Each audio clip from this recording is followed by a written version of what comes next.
Hi, Andy XL back with another NFXL podcast. Thanks to all those that have been watching my recent pieces. The figures are moving up nicely, so it's really very gratifying to know people are enjoying watching them. So, as I've said before on several occasions, I express my opinions on the NFL in general, but my real strength area is in a draft analysis, not of players so much, but and their abilities, because I don't see myself as qualified to do that very much. But in terms of analysing recent trends, their own performances, the supply and demand side, and therefore where players might go in the 2026 draft. So it's a and I proved more accurate in the last 3 years than anybody else I found out there. You can throw any name at me, you know the names. I'm not going to tell you. All the NFL.com guys. I have been more accurate than any of those in the last 3 years. So it's a real strength area for mine. Anyway, enough selling myself. Not something I naturally like doing. But let's go on to have a look at a December update for how the quarterback picture looks for the 2026 draft as the regular season in college football comes to an end and the prospective candidates to join the NFL in 26 play their final games at this level.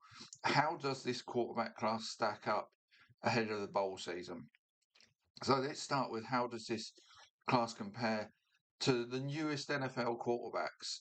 So using measures of completion percentage, passer rating, pass yards per game, passing touchdowns, interceptions thrown, height and weight, so their physical attributes, I've constructed a star rating system to measure how good a prospect could be.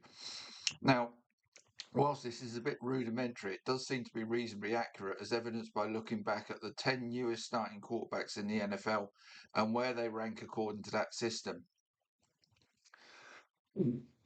So, in their final years at college, these quarterbacks would have met every criteria and therefore be 7-star quarterbacks, basically gonna succeed in the NFL.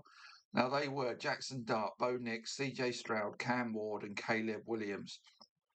Now the jury may still be out on Dart and Ward, favourably in Dart's favour at the moment. Ward is just on such a bad team behind such a bad O line, you can't judge him. But the others are quickly establishing a reputation as quality NFL quarterbacks. Jaden Daniels and Michael Penix are 6-star quarterbacks. JJ McCarthy a 5-star. Bryce Young 4-star, and Tyler Shug 3. So if you're looking at how we descend down that, it does kind of make sense. Yeah, Jaden Daniels, he's just missed 1 star because of a physical attribute. Um, but Michael Penix, JJ McCarthy, Bryce Young, Tyler Shug, yeah, Young again misses out on the physical attributes, but um, you can see the descent down there makes sense in terms of how established they are as NFL quarterbacks. So it's a rudimentary system, but it does seem to work. As I said, Daniels loses 1 star due to his lightweight, raising durability concerns, which has been an issue. Penix and McCarthy has yet to take a firm grip on a starting quarterback role, but yeah, they're kind of on the way. Less so with McCarthy. Young has been in and out as a starter and up and down in performance, and Sugar's not grabbed his chance yet in limited playing time. You get a staff having a completion percentage greater than 69%, a passer rating over 170, having thrown 28 touchdowns or more, having thrown 7 interceptions or fewer, having passed for 280 yards a game, being 6'2" or taller, and weighing 210 pounds or more, according to stats taken from sportsreference.com and DraftBuzz if necessary for their height and weight. Um, and this is an evaluation of as passing quarterbacks, and that is what they will need to live and die on at the next level. Any rushing abilities are cherries on the cake, so to speak, but the cake is 80% of what teams will need to eat. As we are not at the end of the season, I have projected the TD and interception numbers for a whole season for the candidates that we're looking at in 2026. So as I go through the 26 draft class, I will let you know where this class currently stands on this star rating system. And let me tell you, it does not paint a pretty picture. So, 3 names are top of the list in all draft boards at the moment, talked about as the round 1 quarterback candidates in this class. They're Fernando Mendoza, the junior out of Indiana, Dante Moore is a sophomore out of Oregon, and Ty Simpson, a junior out of Alabama. Now, on the star rating system, there's only one of those 3 that stands up, and that's Mendoza. He's a 6-star prospect right now. The one he is missing out on is passing yards per game, where he's well short of the 280-yard mark required. But he's certainly have an outstanding season for the Hoosiers and will almost certainly come out in this draft. Now, Moore is just a 3-star prospect right now. He falls short of the marks for passer rating, TDs thrown, yards per game, and weight, but he's only just shy on 3 of those. So if he could bulk up a bit and increase his passer rating and touchdown numbers slightly, he could easily be a 6-star guy. All of which might tally with the rumours that he and his advisors are intending to stay at Oregon for the 2026 season. And based on his numbers this season, that is what I would recommend for him. I wouldn't actually come out. And if I was a team taking a quarterback in round one, unless you're a team that's looking for somebody who's going to redshirt a year, say behind Matt Stafford with the Rams, I wouldn't go near Moore in round one. Simpson gets a measly 2 stars. Interceptions thrown and height are where he gets those. He's close on passer rating, touchdowns, yards per game, and weight. So, like Dante Moore, this is his first full season as a starting college quarterback. So maybe this is evidence again that he's another that would benefit from another year in the college arena. And the same comments apply as regarding Moore for Simpson with me. I wouldn't go near him in the first round unless I'm going to redshirt him and I see that he can be the succession plan to a quarterback who's on borrowed time age-wise. So that's what I think of those three. So really, what I'm saying to you is I think there's only one candidate worthy of round one selection in this draft. Now that's pretty poor for a quarterback class. So what about the rest? Well, we have 2 groups. One that has slid back from being the top candidates prior to the start of the season, and another group that have been good but not great this season to move up, whilst the other group has descended towards them. The outcome being that we have a large group of candidates that have all much to prove ahead of the draft taking place. So unless some of these emerge through the pre-draft process, the supply cupboard is actually looking pretty bare for teams in need at quarterback. So let's look at the ones that have slid down draft boards during this season, and none more so than Arch Manning, the sophomore at Texas, the man with the famous name and the famous family. Manning is another one-season starter, and after a pretty ropey start to the season that saw him fall off a cliff on draft boards, Manning is playing better recently, but still just gets 2 stars on my rating system, and that's just for his physical attributes. So basically, I just pull somebody off the street who met those. Given it is unlikely he earns an early draft pick in 2026, it would be a surprise if he enters the draft at the end of this season now. Lenoris Sellers, the sophomore at South Carolina. Sellers' passing numbers are nowhere near the required level of an NFL quarterback. His 2 stars again come from height and weight. Think Anthony Richardson, and that is what you're pretty much getting for your pick here. He is not delivered on promise shown and looks like another that should stay at school for at least another year. Garrett Nussmeier, the senior at LSU, so he's got to come out. But his numbers are down on his junior year, but he would still only have been a 3-star guy last season. And now just his height gets him a solitary star. I've never been a fan of Nussmeier as a draft prospect, and these numbers support that view. John Mateer, the junior out of Oklahoma. Again, weight is the only star for Mateer, as his numbers at Oklahoma are down on his Washington State years. He's certainly going to need to finish this year strongly if he is to have any chance of being anything more than a day 3 possible for me. And as a junior, again, he could choose to stay. Another senior, so he's got to come out, is Carson Beck at Miami. Beck decided to move to Miami after some high-profile shockers for Georgia rather than head to the NFL. But in his 6th year at college, he still only gets 3 stars, 2 of those being for height and weight, the other for completion percentage. The picks still haunt this guy, who looks like he has all you're looking for in a quarterback, but fails to deliver the numbers to meet that expectancy. Now, there's a hint there that an NFL coach, scout, sometimes they're conceited enough to believe they can make the difference to players. They might look at him and say, I can make something out of this. The raw material's there. I can take them. So Beck might get himself a better pick than he deserves in what's a shallow class to me. Moving on, Klubnik, the senior at Clemson. Is another having somewhat of a downturn in his senior year? He just gets 2 stars again for physical attributes. None of these are getting it for their play, are they?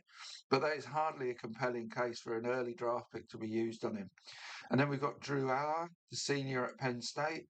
Aller has scored well on my rating system. Has not scored well on my rating system in any of his years at Penn State, and that is true of this injury-disrupted senior year too.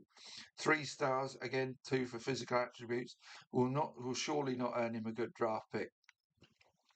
Sam Levitt is a sophomore at Arizona State. Just 2 stars for him.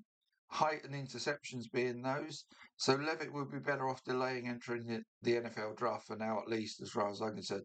Unless they look at it again and say, look, I think he's going to come out pretty well in this class, so let's take a chance.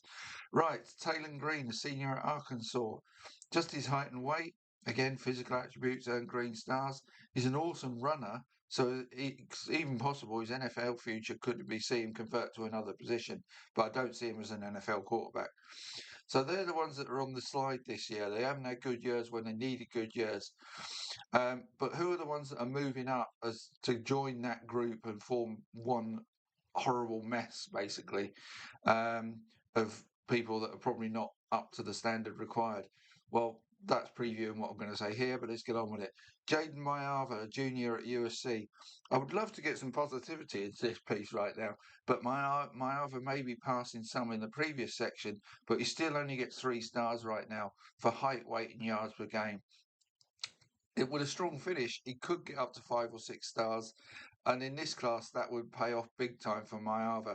So if he plays well in the bowl games, does well in pre-draft activities, he could be the one, especially if Moore and Simpson don't join the draft. Mayava's only a junior, so he might just decide to stay. Who knows? But if he did join this draft and they didn't, he might suddenly become the QB2 in this class. Brendan Salisbury is a junior at Cincinnati. He gets 4 stars right now, two for his physical attributes, and the others for touchdowns thrown and interceptions not thrown. As such, he is moving up when the rest are moving down.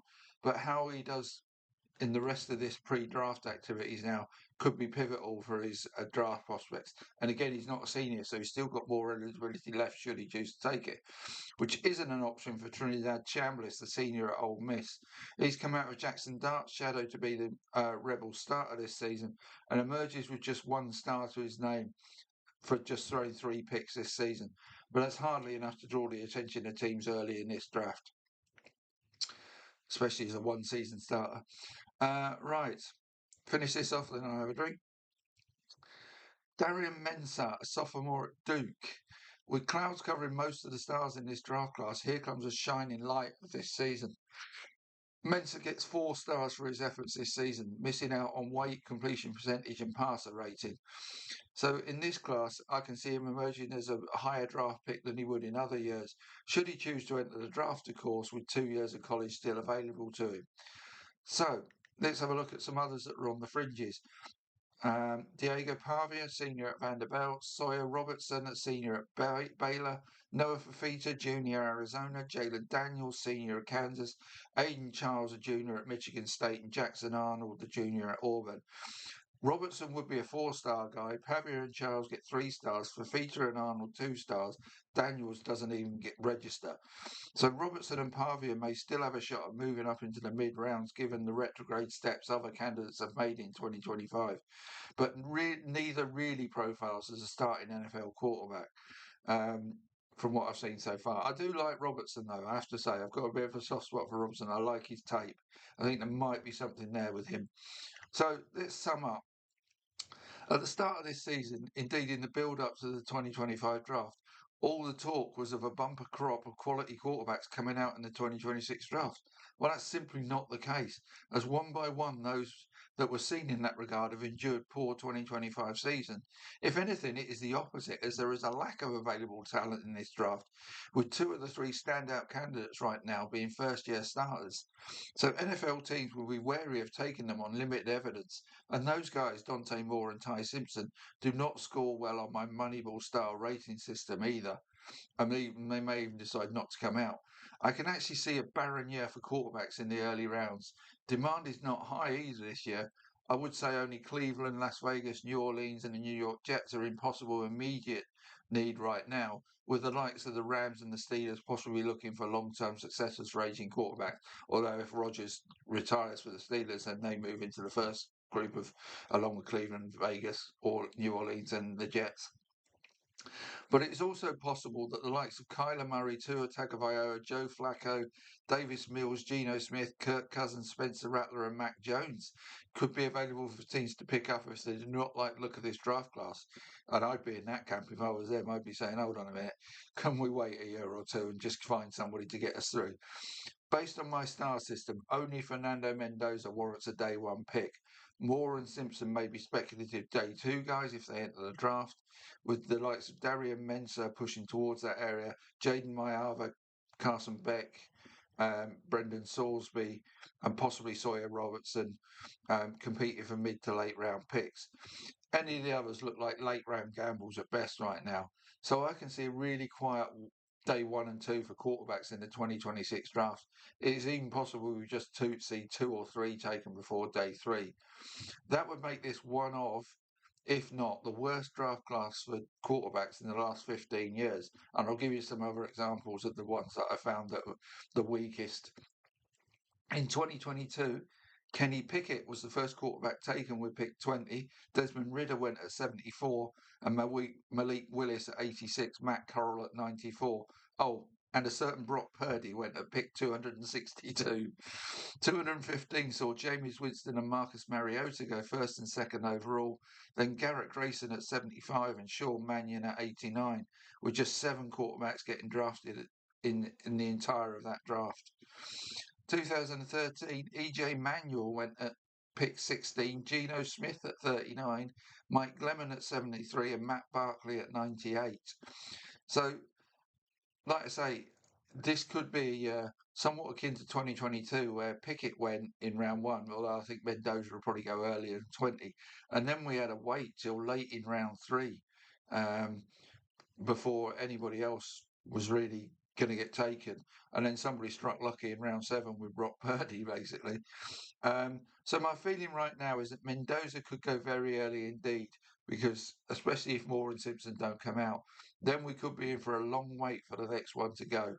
So I really see this as a poor draft for quarterbacks. And if I was a team now in the NFL looking for a quarterback, I would be spending at least as much time looking at the pending free agents, the ones that might come available from the existing pool, as the ones that are coming out, unless I think I can go and get Mendoza. So that's my December updates on quarterbacks. Pretty damning, but you have to say what you see. So there it is. I'll come back tomorrow with my running back update, which is a lot more positive. I'll give you a clue. See you soon.